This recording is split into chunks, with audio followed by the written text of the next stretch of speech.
So when we look at teams in terms of how they go about winning football games, when we look at Pep, Maresca, Ange, Xavi Alonso, Flick, you name it, we all look at how they go about what they're doing in possession. Now, Bournemouth manager Andoni Iraola is doing something very, very different. And we're going to talk about that in today's video. And at the same time, we're going to put it into FM and see if we can copy a few of the key characteristics of Iraola's Bournemouth. All right, guys, smash a like on today's video. Let's go.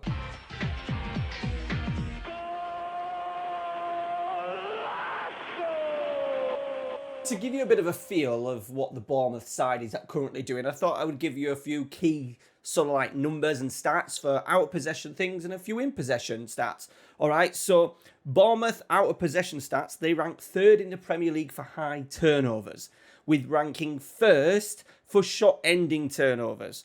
Possession won, they rank first, along with interceptions ranked first, and tackles won in the middle third first. So that gives you a really good idea of how aggressive they are out of possession. Now in possession, it's a different story. You would expect teams like Manchester City to have very high stats like Bournemouth have got out of possession, and then linking it up with a lot of in possession stats, and Bournemouth is completely different. So ranked 16th for possession, long passes attempted first, crosses second, and an interesting one as well that I found, miscontrols first. So direct, going long, miscontrolling it, which I do think is down to not the quality of players, that's for sure, but more the quality of pass that's going in. I think the more difficult the pass, the harder it is to control. So I do think that's why their miscontrol numbers are so high. And now I think this is key. Those stats kind of prove that we're obviously going direct, but it's not as if the possession numbers with 16th in the division, it's not because they're passive. They're not doing a Nottingham Forest or a Leicester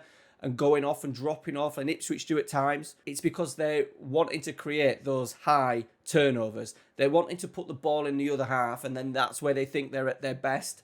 When there's a little bit of a turnover, the team then is well organised, well drilled, and ready to pounce on any mistakes. So this is what Bournemouth do so well and create so many problems. And I think they've had really good success, especially against teams like Newcastle at the weekend, who obviously want to play out and want to entertain, but at the same time are not as good as maybe an informed Liverpool side, a Chelsea side that are on full song with their possession, and also a really good Manchester City. I think they've really done well in games such as Chelsea away, Manchester United away, Tottenham at home, and then Newcastle away. Teams that are trying to be, building up from the back, but are necessarily not absolutely amazing at it, and they get these opportunities to turn the ball over. So what they were doing at the weekend is, normally we line up in this sort of like 4-2-3-1 with Kluivert generally in behind, and even Nielsen with Tavernier, Semenyo. You've got players like Brooks, Sinisterra. Tara can also play out in the wide positions. And then they have this setback four of generally Kirkes. They've had issues at right back with Smith and Hill now injured. Lewis Cook actually played at right back at the weekend due to injuries to Smith and Hill. Zabani, it has been Huijsen, but that's because Senesi has been out injured for the last sort of like couple of months. Regardless of all that, the team structure generally stays, well, it stays exactly the same. And what they're trying to do is they're trying to bait the press. They're trying to encourage teams to play out from the back. They want that play to be focused centrally. So what you end up having is these two wide players coming in really narrow. Semenyo and Tavernier coming really narrow. And then that allows us to have Kluivert, who is generally the number 10, to squeeze up. And what they were doing at the weekend superbly well was having that trigger press and having it correct. So it was, I think it was Shah, it would have been Burn at the weekend. And what they did do would allow that pass to go into Burn, and then that's when they would move. As soon as that ball is played, by looking at this clip highlighted right here, Dubravka has it, and Kluivert, as you could see, they're all absolutely on it. They're all ready to pounce, to jump. So Atara's actually playing as the centre forward. He's covering the right centre half and allowing that ball to go out to left centre half. And then as soon as it's played, as you can see, Kluivert is jumping from that central midfield position or that attacking central midfield position and going to close down. And it's interesting as well, they're being very aggressive. They're happy to go 4 against 4 at the back because they're wanting to create this little scenario here where the ball goes into Burn, who's maybe not as good on the ball, and they're looking to see if he will then try and play in these central areas. And then the next clip, the ball's been forced into a central area. It's Cook actually jumping from right back to going in and win it. And then look at the role of Semenyo right in there, central midfield, pretty much playing as a left centre. He's not stayed out on the left-hand side. He's tucked right in. And this is where we get this really good man-to-man pressing. So I've got Tavernier highlighted because he started the season. He's obviously been out injured. So what they often do is they allow them to go 4 against 4 at the back, especially when it's a 4-2-3-1 or a 4-3-3. Teams will often try and do that anyway because they'll want to go long. Brighton were really good under it under De Zerbi, where they would push the 10 up and looking pretty much like a 4-2-4 in possession. They would be really brave.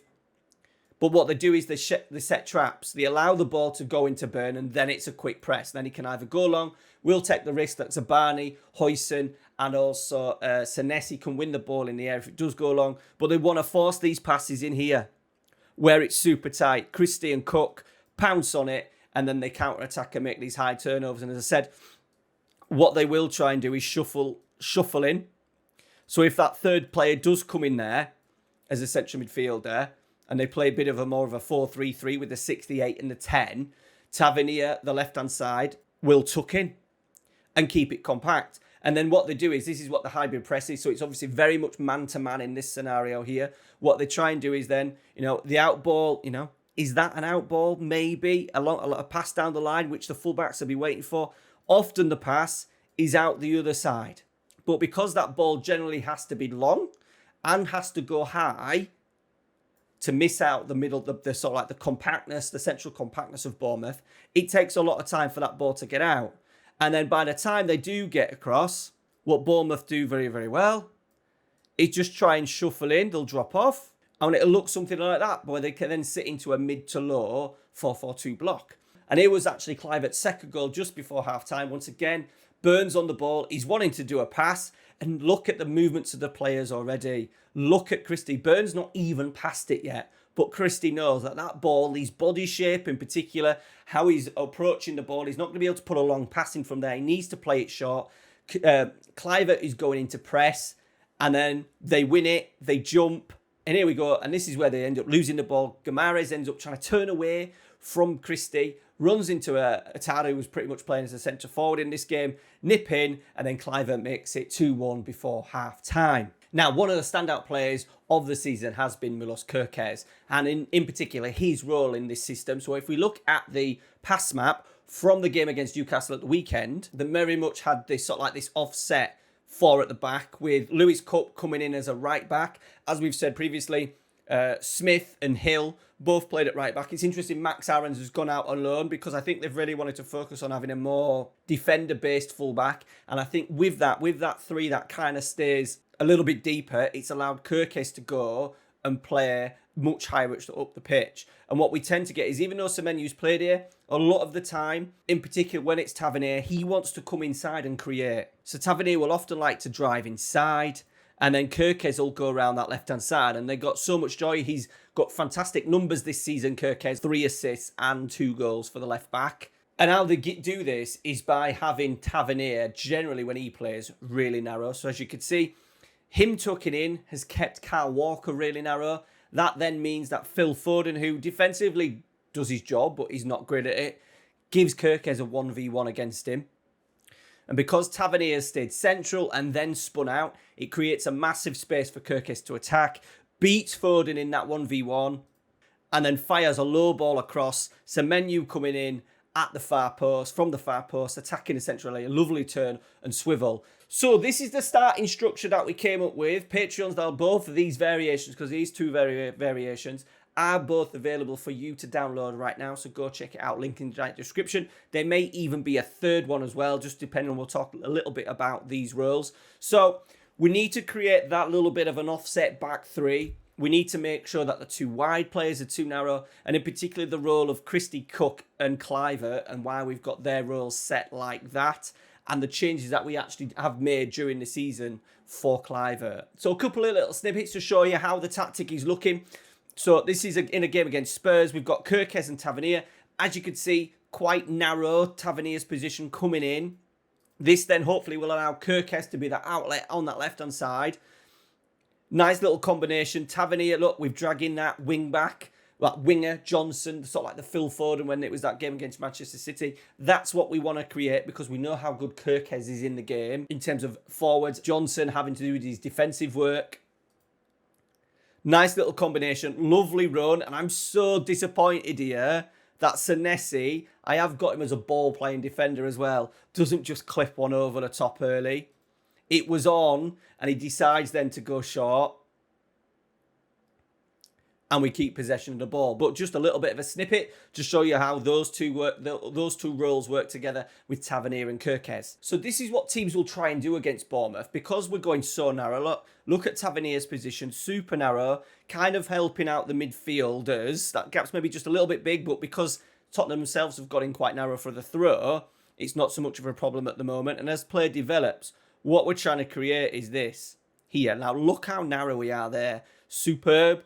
Anything in here, if the ball goes out to the fullback, Tavernier's in a position to jump, and then Kirkes will then jump in here to Brennan Johnson. And what teams will try and do is this, and put a switch in. Because the play is so tight, normally this right-hand side, the opposite side of the pitch is normally their only outlet. However, the pass from Kulusevski is not great. Tavernier pounces, pretty much playing as a left central midfielder. Kirkes gets involved. Lovely movement, though, from Tavernier, coming from out to in. We get a little bit of a look on the rebound, but it just shows you what happens. They're ready to pounce in terms of Tavernier's position, trying to force that switch. We get a little bit of luck in the final third, but we get that look from how well we're set up out of possession. Now, we actually get unlucky with this. A goal is eventually disallowed from us. I think Ivan Nielsen gets caught offside. However, it's what we're trying to do in possession. So once again, we're really narrow. We've got Atara, who's come on as sub, playing extremely narrow on that left-hand side. We force the ball. We allow the ball to go outside. But we want that ball to come back in. We want them to try and play through central areas because that's where we've got the two wide players tucking in. That's where we've got Christie. We've even got Clivert helping out. We've got Cook, obviously, in there as well. We pounce, poor pass, and then we're off. And we've got the outlet now. We've got the legs. This is what Bournemouth are so good at. Semenyo, Tavernier, Atara, Sinestra, Brooks, all really good with these counter-attacks. Coming inside as well, linking with the strikers. Oh, it wasn't offside, actually. It was a missed effort, a good block, but a really good counter-attack. And that's where you come from, those high turnovers. Those wins in the middle third. They allow that ball to go into the middle third at times. It's not all about cutting out the centre-halves. Remember I said they were ranked number 1 in the Premier League for tackles won in the middle part of the pitch, and that's because of scenarios like that where they allow the ball to go in and then the midfield bite. Even the centre-halves are quite comfortable at times to go in and press, in particular a number 10. So this is a little clip that led me to change Clivert's role. So we're just going to highlight him here in game. We'll talk about the pressing triggers, and we'll also talk about the man marking that we've got in the player instructions as well. So Clivert, I want him to man mark the centre half. So the idea is that we try and create that, remember that press, that trigger press against Newcastle when the ball was played out to Burn, and then they would go in and press. And that's what we're trying to create here against Tottenham. So it's actually Romero. He's supposed to be man marking, but look how deep he is. It's strange as well because I've asked my two central midfielders to mark their two number 8s. They're kind of playing a 4-3-1 as Spurs in this one with Kulusevski playing as like the number 10. So this led me to a little bit of a change, and I do think this is where FM kind of struggles. Everything's built up to win football matches with the ball and not win football matches without the ball. And I think this is why not the tactics struggled. We've played 3, lost 3, but we have played City, Liverpool and Spurs, and we've got some really good statistics that I'll show you in terms of the out of possession stuff working really well. But this is where it's a little bit of a downfall, FM, and hopefully things will improve over the next few years in terms of the new match engine and what we can do out of possession, because this just doesn't work. So, you know, for me, why isn't Clivert a little bit higher? If I'm asking him to man mark him, surely he needs to be a little bit higher. Now, we do actually get a turnover in here. Look, we're pressing. Clivert's now jumping onto Reguilon, who's playing as an inverted wing-back. This is the Spurs way, obviously, of playing. And we end up getting a turnover, I think, in here. Yeah, we do. Ilva Nielsen nicks in, and we've been unfortunate because, to be fair, he should be scoring that. But I wasn't happy with his starting position. And they always, and I like most teams, Bournemouth press in a 4-4-2. Kluivert kind of has that freer role in possession to get on the ball, but out of possession, he's very much that trigger press. He's the legs to go and force maybe the ball, as we said. In this scenario, I wanted him to force Romero, like he was doing against Newcastle at the weekend against Dan Burn. And now this is so much better. If anything, I'm a little bit unhappy about the starting positions of my two wide players, potentially a little bit too high. I think that is the starting positions that we've got them in game, so we'll talk about that in a little bit as well when we go over to the tactic. But Kluivert's starting position is much better. He's in a better position now. Look, he's kind of leaving...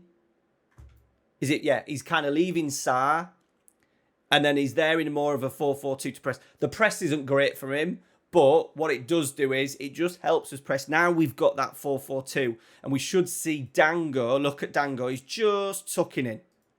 Now, I have tried to overdo that by at times having the wide midfielder man mark one of the central midfielders, so like the right-sided central midfielder.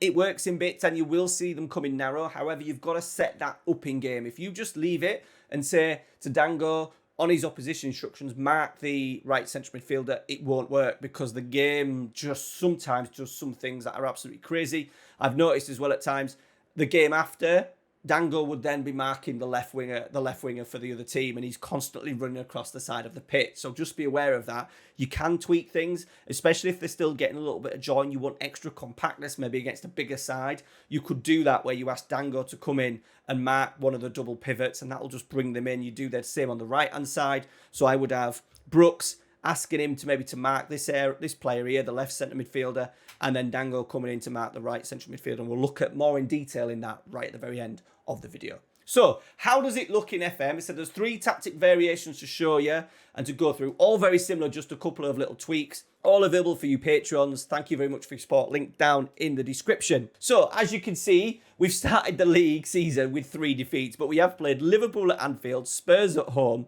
and then City away. We've had decent pre-season results against teams that you'd maybe expect, but some of the underlying numbers aren't actually bad, and they're quite realistic to what you would expect from a Bournemouth side. And to be fair, look at that. We've created an XG of 5.84 from our 3 games. So attacking wise, you would maybe say it's got potential. We're ranking first for high intensity sprints, first for interceptions, so we're on that front foot. Decent PPDA numbers. It works very differently in FM than it does to real life PPDA, but we've got it in the right areas, and we've won possession of the ball back the most in the league. Our possession numbers are very intriguing. We win the ball back more than the average team, and we give the ball back away from the average team. So just perfect to what it is in real life. Loose in possession because they've lost possession, I think, most in the Premier League. They go long because they aren't bothered because they're going to win the ball back. And there you go. Fewer passes, inaccurate passing. This is the little bit of the thing that I don't think the game likes. The game wants you, I think, to be Pep Guardiola. It doesn't want you to be Andoni Iraola. But I still think this tactic gives you a fantastic backboard. I think if you play with a strong team, I do think he is perfectly suited to become the next manager of Spurs. And I might even do a little video on that and do a little season challenge, especially if Ange loses the job. I do think he may be number 1 for the job. I think Spurs are definitely set up player-wise to do this with a couple of little additions. I do think Spurs are set up superbly well to play this system. Sorry, Bournemouth fans, by the way. So, here we go. Now, the first tactic we looked at was this here with the what you would maybe expect it to do. And we've done this little offset of Kluivert on this right-hand side because we wanted to try and create that little bit of that 4-4-2 out of possession. So, none of the other back rows, the back 6, the back 6, back 7, including the goalie and the striker, doesn't change. So sweeper keeper on defend for the goalkeeper, basic in possession. Full back, we've got take more risks. And the reason we've only done that is because we want him to play a little bit more direct. We want him to play those risky passes down the line. We want him to play into the midfield as well in terms of Cook and Christie. So, full back on support, because it has been, I think Smith, he's been generally the right fullback until his injury. So fullback on support. Remember, we're trying to create that. Not that. You could maybe do an inverted fullback on defend, but but he still wants to get forward. He still gets into these areas. He often does back up the wide player as well. He often goes around the overlap. So I don't want to limit his role too much. Senesi and Zabani were a brilliant combination last year. And what it was Senesi, the aggressive Argentinian, more than happy to go in there and win duels. So that's why we've got the stopper and cover. I've done the stopper and cover because I think it works quite well as a duo. Senesi's quite happy to go in there and at times put pressure on a number 10, whereas Zabani has maybe got a little bit more pace. He's happy to go and chase things in behind if there's a sort of like a striker trying to work channels. So central defender on cover for Zabani, with a ball playing defender for Senesi, because he likes to clip those longer balls in, tends to have the ball more in possession. We've also got dribble more, stay wider, and mark tighter. Now we've got dribble more on because we want him to carry. He'll often end up in these left back areas. So if you just bring up the tactics board, let's just get Huijsen out. When it has been Senesi, because of the movement of Kerkez, Senesi ends up coming round and they end up looking a little bit like this because of Kerkez needs a little bit of cover. So what we've done with that is just asked him to stay wider in possession. It'll maybe make that back three a little bit better. Wing back on attack for Kerkez, no player instructions for him. Into the central midfield. Now, if we look at Lewis's Cook heat map for the season, very wide areas, and you would probably say a Carrilero. However, what I've noticed is in the game, we have an issue with closing down. What I was finding at times was that even though the opportunity to go in there and to press, he wasn't doing it. So what I thought was to try and get him to be a little bit more aggressive out of possession, put a central midfielder support, and then with that, we've got the close down more, tackle hard and mark tighter. So he's really aggressive. I just found that Carrilero was more wary of doing these horizontal and these shuttle sideward runs rather than going in there where we really wanted him to be. DLP, Christie, has absolutely been phenomenal this year. Got him dribble more and mark tighter. We always do as well. With those two roles, and I'll talk about the play instructions, we generally have a player instruction on them in terms of which players they're marking. We don't want them sat too deep. They don't venture too far forward in possession. So that's why we've got those two roles on. Maybe for even Cook, you would need to stay wider on, but you could also do the defensive role as well, just so he holds that position and doesn't venture too far forward. So I'll leave that for you guys to dictate that one. I tell you what, that was the one that I will do for all versions of the tactic, because that's probably a little bit more realistic. A ball-winning midfielder on support would actually probably work for that role as well. And then Christie, we've got dribble more and mark tight. He loves to get on the ball and then move into these areas. Once again, supporting play from behind. What we don't want is them sat in there too deep, because what they do is they go up, they press the sixes. If it's a double pivot, it's not left to the two strikers to do. It's left for them two to do, and it allows that when we're at 4v4. They were in there being really aggressive against Joelinton, Tonali, and Bruno Gimenez at the weekend, so that's why we've got them starting a little bit higher out of possession. The right-hand side, Semenyo, I've gone inverted winger on attack, mark tackle harder, mark tighter. Once again, to help us with that out in possession stuff that we've looked at, to help us out of possession. We've gone on attack as well, just so we've got a little bit more of a direct outlet. Has got great engine, great legs in terms of getting in behind, and with that role of Smith as well, we want to just stretch the play a little bit.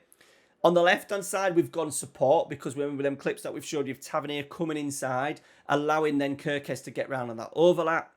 Tavernier sit narrower, tackle harder and mark tighter. So he really comes in here and helps the team out in possession as well. That will then allow Kerkez to have much more space down that left-hand side, hopefully against those lazy right wingers that are not wanting to track Kerkez. And then Justin Kluivert, shadow striker, with the player instructions of tackle harder and mark tighter. Even Nielsen up front. On the left-hand side, I've got him pressing forward on attack, mark specific player, and that is always the right centre-back. Okay, now the other versions we've got, this is the second version. So this is where I started to look at Kluivert's starting position and make sure that we had him kind of pressing in a 4-4-2 that we want. And the only way we can do that is by making him a bit of a DLF. You could maybe do false 9 on support as well, with the instructions, tackle hard and mark tight and mark specific player, and that is always the left centre half of the team. And hopefully with that and the opposition instructions we're going to put in a minute, we'll get that trigger press absolutely bang on. Now, the third variation would be, remember that clip that I showed you about the starting position of the two wider players? You could even go 4-4-2. They press as a 4-4-2 out of possession. you could probably get away with that absolutely no problem. So we've gone from a 4-2-3-1 to a 4-4-2 out of possession. All right. All those tactics will be available for the patrons to download. Remember, into the player instructions, positive mentality. They want to be positive. They're not sitting back being passive in possession. They're not hoping for set pieces. They want to get the ball to those four players, even Ilson or Unal, whoever plays up front, and all them wide players that they've got, and also the Kluivert, who generally plays in behind the striker. So, attacking width, we've gone for narrow, because I really want to bring in those two wide players. They still generally operate in those half spaces. You watch Semenyo, he often works in the half space. We know Tavernier likes to come inside. So that's where we've got narrow on. I'm also thinking as well, because we have that high possession turnover as those counter-pressing, having us slightly narrow in possession then helps us out of possession. If we were extremely wide and the ball was turned over, then players then have to naturally come in extremely quickly. I'm just thinking, when the possession is lost, FM likes to kind of punish teams out of possession, especially teams that are not as strong technically, with sloppy passes. So I'm thinking to give us those high turnovers, bringing those two wingers in a little bit narrower, it does then give room for Kirkes as well to get around that left-hand side, because we've got overlap on. I haven't done pass into space because we're going slightly more direct and higher. They still try and get balls into feet and allow people to carry. They allow Tavernier, Kluivert, Semenyo to have the ball at their feet rather than kind of clipping it. Even Ilson will naturally chase channels anyway. Solanke did it superbly well last year, but we don't want that on. High tempo, yes, because we're direct. We want to get that ball forward quickly, exploit any gaps in those turnovers. Low crosses I've done because even Ilson's not amazing in the air. I'm thinking of Kirkes cutbacks as well, Semenyo cutbacks. That's why we've got low crosses on. Run at defence, those players that we spoke about, Kluivert, Semenyo, Sinistera when he's fit, Brooks, we want them to be travelling in those transitions as best we can. In transition, counter press obviously, and then counter attack. I haven't done anything for the goalie. They build out sometimes. There's no kind of exact purpose and plan. They're quite happy to go long or play it out to distribute to flanks and try and hit those second balls. And then out of possession, high line, high press. I think to help us in game a little bit, and if you want to change this is what they naturally do. But to be fair, at Newcastle against the weekend, it was much like they were right up on that halfway line and saying, go on then, if you want to knock one over, we've got the pace in behind to deal with it. So you could actually go there, and probably FM Match Engine will prefer that. More often, trigger press. I think you could even do that as well because they're so aggressive out of possession. You could probably go overkill on that one and really work it. Pressing trap as well. We want to focus that pass inside. Because that's when the Christies, the Cooks, the two wide players tucking in, they all help out and try and win in maybe that box formation with the four against maybe a central midfield three. Trap inside. You could even do as well, if you want to be absolutely on it, step up more, because that's what they were doing against Newcastle at the weekend. Now, last little thing, the opposition instructions is so important. I'm not 100% confident of how well these work in the game. In particular, the position stuff. So what I would tend to do is set this up each game depending on the opponents. So we already know that this is how they're generally going to line up. So what I would do is never trigger press the goalie. They very rarely go down and hunt down the goalkeeper. They want to set themselves up for that ball coming into the midfield and into the centre halves. So what we would do is try and pick a centre half to press. So looking at Fofana and Badiashile, I would say, if we're going on the Newcastle one as well, that we're not going to press, and I'm not going to do never because there will be opportunities to press, but we're always going to press Badiashile. That will be the trigger. And then the rest, the midfield in particular, is a trigger press. And also with the tight marking, just like that. And what that will allow is any balls into the midfield, hopefully we're in a good area to pounce. Now, because they're set up like this, how I would work it, we've got Kluivert man-marking Badiashile. I would have even Nielsen, the other striker, man-marking Fofana. And then I would go Christie, because he's the left-hand side central midfielder. I would have him man-marking Caicedo. And then because Lewis Cook is the right midfielder, I would be marking him to man-mark Dewsbury Hall, the left-hand side midfielder. This one you have to leave free. However, at times, if you want to be super brave, you could have your stop, maybe not your stopper coming in. If you really want as well, you could do, and you're worried about Fernandes being free, bring over that left midfielder. That would be Tavernier. He would be perfect this because he comes in really narrow. I would have Tavernier marking Enzo, out of possession, it will bring him a little bit, and have the others, the fullbacks, deal with Felix and Palmer 1v1 in those wide areas. Don't worry about him marking that. When the ball goes out to the fullback, it isn't as if Tavernier will always stay marking Fernandes. When the time is right for him to leave Fernandes, he will jump out and go and close down a fullback. So don't worry about that. That is constantly going to be following him round. Don't think Ander Herrera against Eden Hazard a few years ago when, was it Jose did a job? It would have been Jose, wouldn't it? That's a Jose move where he just followed him around the pitch. It doesn't work like that. They kind of follow him when they need to, and then when it's something sprung out on their side, what they're sort of like defending, they will then move out and press maybe a fullback or even a winger at times. So don't worry about that. All right. I imagine that's a big video. Hope you've enjoyed this content that we're putting out. So these videos are taking a little bit longer because I'm watching games, doing a lot of research, a lot of visual watching. I'm just hoping for FM25 we get more stuff out of possession because the game is kind of just built to play like Pep. And playing like Pep is boring.